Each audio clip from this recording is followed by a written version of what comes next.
next topic, as we're journeying through global economics, is exchange rates. Now, so far what we've had a look at is about trade between different countries and the idea that countries import goods and they export goods, and that is a very, very important part of the national economy.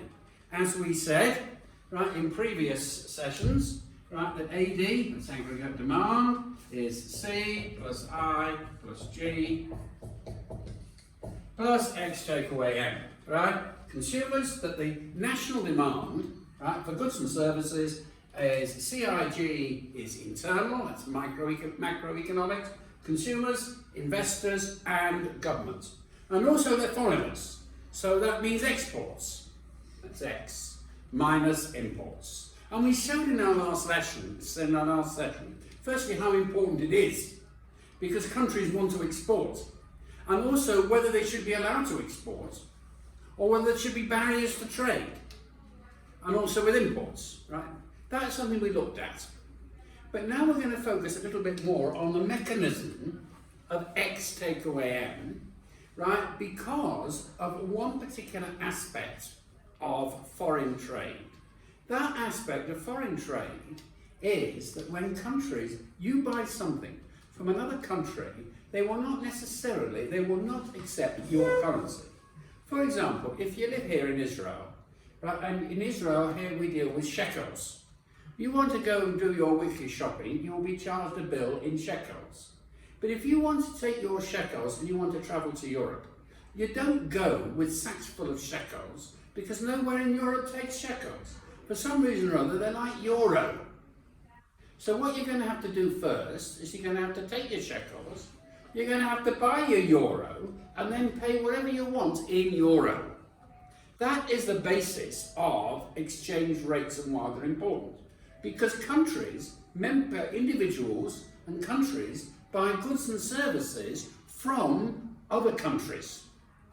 So if you're, for example, living here in Israel, here in Jerusalem, and you want to buy an Apple 13 iPhone from the United States. Now, the prices there are much cheaper, but the point is that you can't buy them using shekels. Right? Let's say that the going rate for that device is $800. You will therefore have to take your shekels, buy $800, and then for those $800 you pay for your iPhone. Now the thing is, how many shekels would it actually take to buy $800? And that's the calculation that you make. Now, one thing that you should know is that in real life, if you're ordering something online, they will give you a price. So, say, if you're living in Israel and you want to import something from the United States, right, they will give you a price which actually includes the shekels, the dollars which they've sold you, right, and the product. So you're doing two things. You're firstly buying the foreign currency, and then using that foreign currency to be able to pay for that product. You're first buying the dollars, and then you're using those dollars to be able to buy your iPhone 13. Right? That's the way that trade is done. The thing is that, as you will probably find as you travel worldwide, that some countries seem to be a lot cheaper than others. Let us assume that you live in Europe and that your main currency is the euro. Now, if you're travelling in the United States, you may well find at this particular time that you're doing quite well for your euro and that things seem to be cheap. On the other hand, if you're travelling to Switzerland, right, where you're buying Swiss francs, you will find that Switzerland appears to be an expensive country because you're not Swiss, and what you're doing is that you're buying Swiss francs, which actually are quite expensive. Likewise, if you're going to Japan, right, you may find that although each yen is a very small unit, but you may find that collectively yen are quite expensive, and that Japan appears to be an expensive country.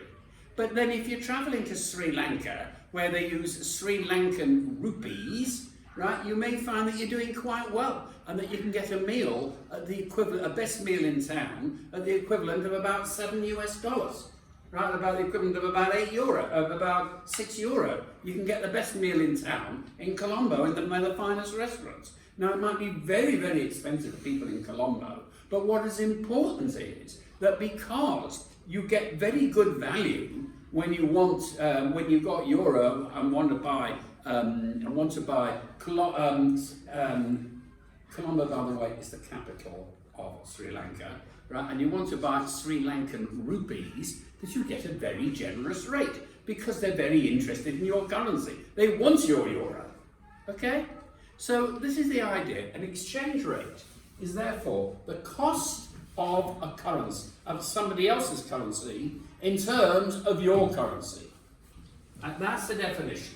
How many shekels, for example, are they to the dollar? How many euro are they to the British pound? Okay? That is the exchange, that is what exchange rates are used for. It follows that if you're getting good value, your country is getting very good value for things in Sri Lanka, that they will want to buy lots and lots of things in Sri Lanka. But if, on the other hand, the Sri Lankans are getting very poor value, right, they're having to have sack loads of rupees for $1, right, then they're going to find your country a very expensive place and are less likely to be able to. If your currency is doing well, which means that other people find your country quite expensive for your products, then you have a strong currency. If your currency is doing, and there may be a case of actually lowering the value or ensuring that the value of your currency and changing it slightly. As we will see, some countries can do this. Usually they're very rich countries. Other countries that are poor will have great difficulty and probably find impossible to change the values of their own currency. So it's easy for people to buy stuff in their country, current country, but extremely difficult for them to be able to buy products from countries that trade in the expensive ones, such as the yen, the dollar, the Swiss franc, right, the euro, or the UK pound. And we're okay up to that. So what we're going to do as follows is, now that we know why this is important, we're going to look at what is the mechanism that determines what the exchange rate is. So we will do the following. Let's put up a diagram. Right? Let's start off. Right? Now let's say, right, we've got the quantity here, right, which actually goes very similar according to the principles of supply and demand. Now throughout the course we've come across market forces, which is about demand and supply. Now when we were looking at macro, we also looked at the demand and supply for money. Now, we don't talk about the demand and supply from the cost of money, right, the price of money. We talk about the interest rate. Now, when you were doing in global economics, we are also looking at the price of currency, right, in other countries. We don't call it P, right, we call it ER, which is the exchange rate. Okay? Now, let us say the following. We open up today's newspaper, or we go into the internet, and we find that today, let's say for today, the exchange rate for the Israeli shekel to the US dollar is 3.10, right? 3.1.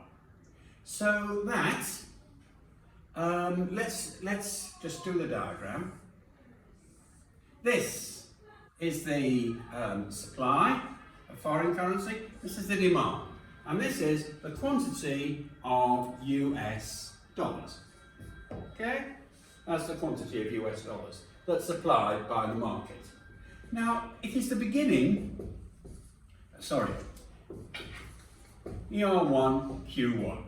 Right? Now, of course, this is the quantity of US dollars, and we're going to be using Israeli shekels. Israeli shekels is NIS, new Israeli shekels. One new Israeli shekel being worth 1,000 old Israeli shekels, which actually collapsed in value in 1983 because of foreign exchange shall we say, hadn't been managed correctly. So let us assume that today at ER1, today is, by the way, date today is the 16th of December 2000. Let's say that for the 16th of December 2021, the exchange rate is you have an exchange rate of 3.1 to the NIS, right? 3.1, right, to the dollar. Okay, and that is the equilibrium price. Now that might be this morning at 9 o'clock. Let us see what's going to happen at 12 o'clock. So let's say we get the following scenario. That at 12 o'clock, what has happened is as follows. Israelis, right, oh, so let's change it slightly. Let's say by the end of the day, by the end of the trading day, not 12 o'clock. The following has happened. That firstly, Israelis have been buying a number of US products. For example, they might have been buying iPhones, they might have been buying some other imports of grain and other things, right? And the demand, therefore, for US products has gone to the right, which means that as they have to pay for US products in dollars, the demand for dollars has moved to the right. We're going to go like this. E1. Okay? Now, you know what happens to when the demand of anything goes up? So D1, D2. Right? Now, at the same time, there's been trade in another direction. That the Americans have been wanting to buy a lot of products from Israel. For example, they've come out with some new apps, right, which were developed in Israel. They've come out with some medical equipment, right, that's just come out. Some new drugs for curing cancer that have just come out. So what then is going to happen is that the Americans are going to be having to pay for Israeli products, not in dollars, but they're going to be having to pay them in shekels. So therefore what's going to happen is that there's going to be that the Americans are at the same time supplying shekels to the Israeli market. So it goes here. I used blue, but never mind. S2, right? So what's happened is that by the end of the day, you've ended up with this. Perhaps I might put this in blue as well to balance it, that's more clear. So these are the transactions that have taken place during the day, which means that by the end of the day, as there's been more trade between America and Israel than between Israel and America, what has happened is that you've got a new exchange rate here. Right, you've got ER2. And that means that the dollar, right, so, that means that the dollar, that the US dollar has become a little bit cheaper, right? Instead of 3.1, let's say 3.10 NIS, let's change it. That makes it simpler, 3.10, right, it's gone down to 3.08. You understand? The exchange rate has gone down, right, what I say, it's gone down, in fact, as follows, the dollar is worth less, it's cheaper. So therefore the exchange rate from the dollar has gone down, but the shekel has become stronger, because instead of a shekel, so instead of each dollar costing 3.10 shekels, right, it's become cheaper now, and it only costs 3.08 shekels. So therefore it means that we actually have a stronger shekel, and we actually have a slightly weaker dollar. That is a typical result of today's trading. But you people might say like this, good, I might do the following. Now I know that shekels are going up in value, I will go on the computer and I will buy a whole lot of shekels in the hope that tomorrow, right, I'm going to make a model, I'm going to make a good living. The answer is, you might. But it could happen that the next day, the Israelis are spending a lot of money, right, buying dollar, which means that the demand for dollars has gone up. And the Americans are spending less money in this country, which means that the demand for shekels has gone down. So do you understand that each day it goes slightly up and slightly down? This is what happens all the time. And this is the reason why, when you're actually buying something from a foreign country, they have to take into account that the exchange rate will vary not only from day to day, but almost minute to minute. So you have to have the most up-to-date figures to work out the exchange rate, for the exchange rate. Okay, now this actually breaks the back of the exchange rate mechanism for the following reason. Such an exchange rate is called a floating ER. A floating exchange rate means that what determines the exchange rate between one country and another, if this is the arrangement, is entirely the demand and supply for the currencies for the day. Right? Nothing to do with governments, nothing to do with government policy, but purely out of the market forces for the demand and the supply of the two currencies on that particular day will mean that the exchange rate will either go up or the exchange rate will go down, or if they're exactly the same, the exchange rate will actually remain in place. Or if it's a non-trading day, possibly like a Sunday, then it could well be that the exchange rate will actually remain in place. Now, if the value of the currency is worth more than it previously was, right, then we would say that the currency has appreciated. Which means that in this case, what happens is, look at it this way, a shekel, right, a dollar costs 3.10 shekels on Monday. On Tuesday, right, the shekel's worth more because each dollar only costs 3.8. So that means that you get more dollar for your shekels, right? So therefore, we say it's appreciated. If, however, it's gone down in value, and you could say also that as the shekel has gone up in value, the dollar has gone down in value, right? And it's purely because of supply and demand, then we say that it has depreciated, that currency has depreciated, which would mean it's gone down in value.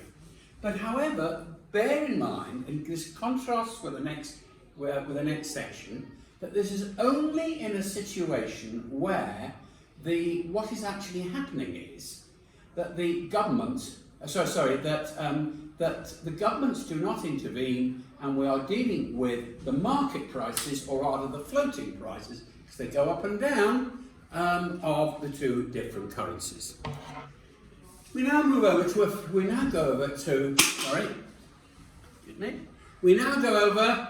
to a fixed government exchange rate. Now, this is very important for the following reason.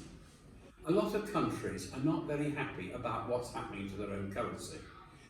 Certain currencies, for example, the Syrian pound, right? The Syrians would love to be able to, or the Lebanese currencies, right, mean as follows: that their currencies have become so weak that they want to do what they can to strengthen their currencies. Unfortunately, there's not enough trade going in the right directions between their countries and the rest of the world. There's not enough demand for their products. So therefore, what they have to do is that they have to lower their exchange rates, and that means that their currencies in the world market become worth less and less. Which means that if you're in Syria and you want to buy something from another country, or from Europe or from North America, the prices are going to be prohibitive. That's the reason why they actually, other things being equal, you as a tourist who's actually spending dollars are more than welcome in their country, because they need those dollars to be able to pay for imports. As their own countries, they have difficulty in controlling their own currency, generally. Countries in the developed world are in a much better position to control their own currency than currencies in the developing world. Now, what happens, let's look at a situation what happens in the developed world, in richer countries, who got, shall we say, stronger currencies. When we say we're dealing with a strong or a hard currency, rather than a soft currency, it means that the governments are able to control the value of their own currency if it's either trading too high, which means that their currency is trading is worth far more than it should be, and people won't buy for their country, so they can bring it down. That is a relatively uncommon situation.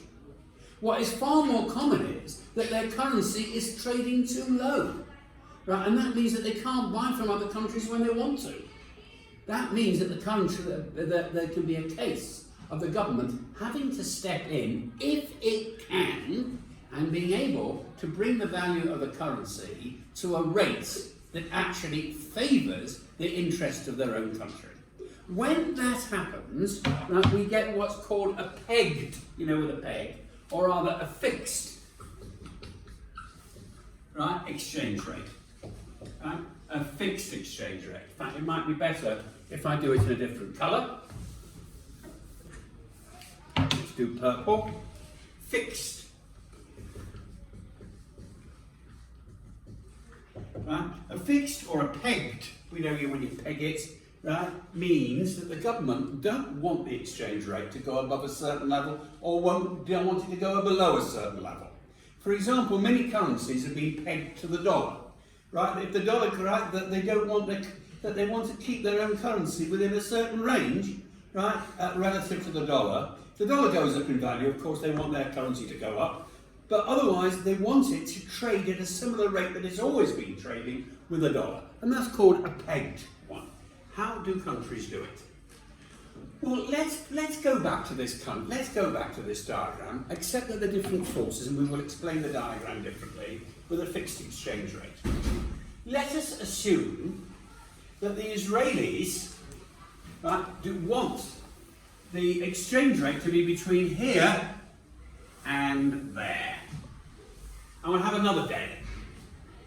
Let us say that, for example, what happens is that it's a day when the demand, right, Israeli demands for American goods go very high.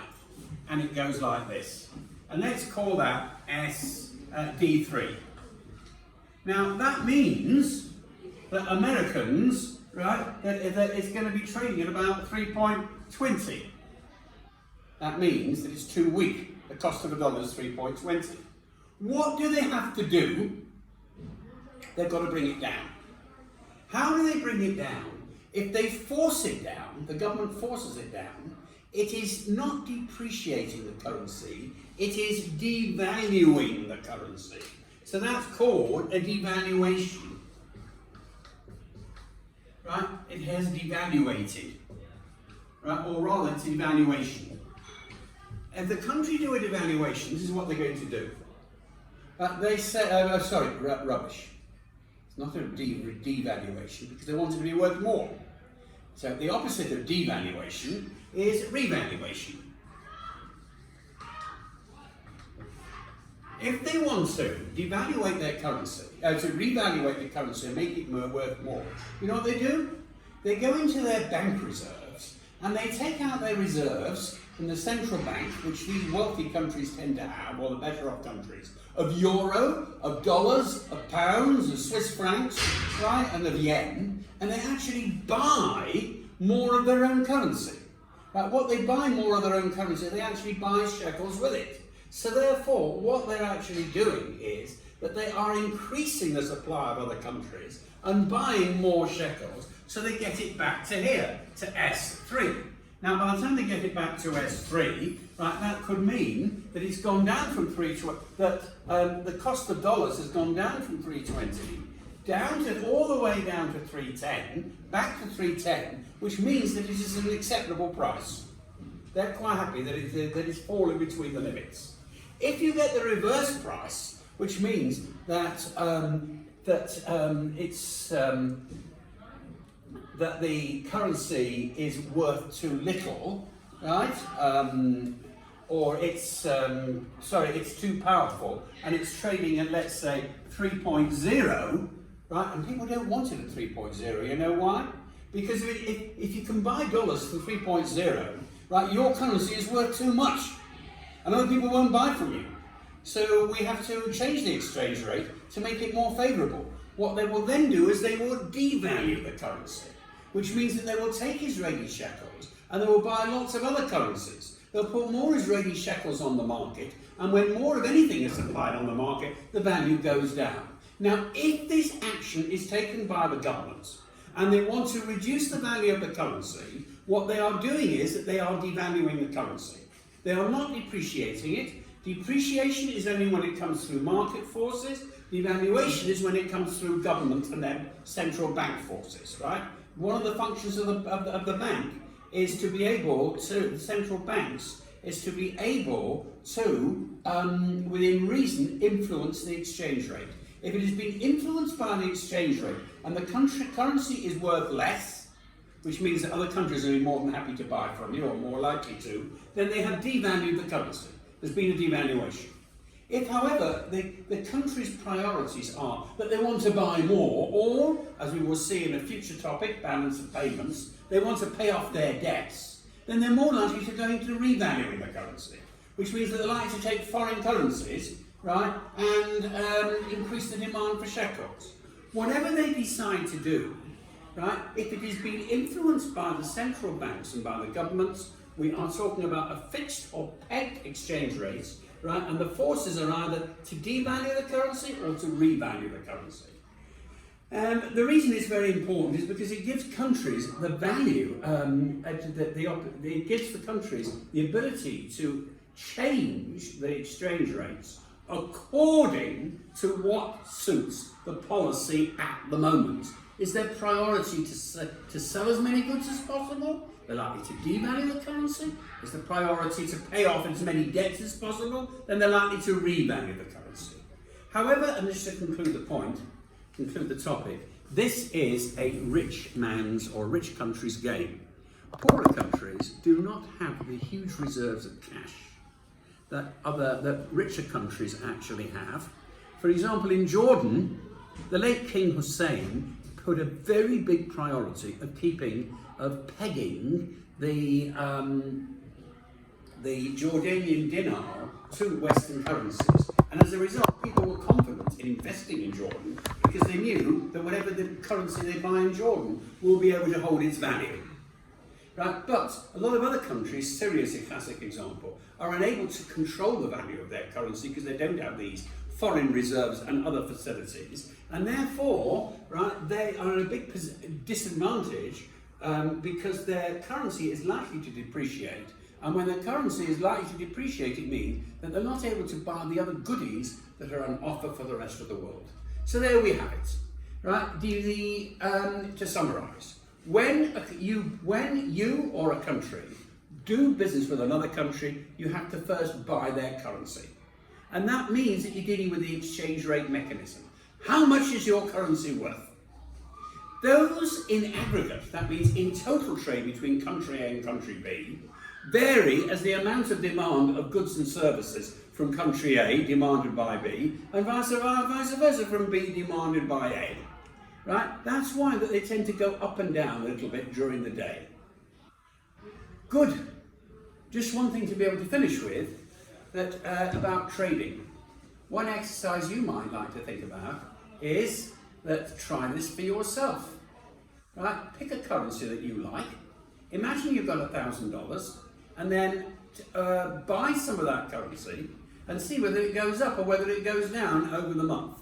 If it goes up over the month, you will have actually made a profit. You will have won. If it goes down, the opposite, right? You will have lost.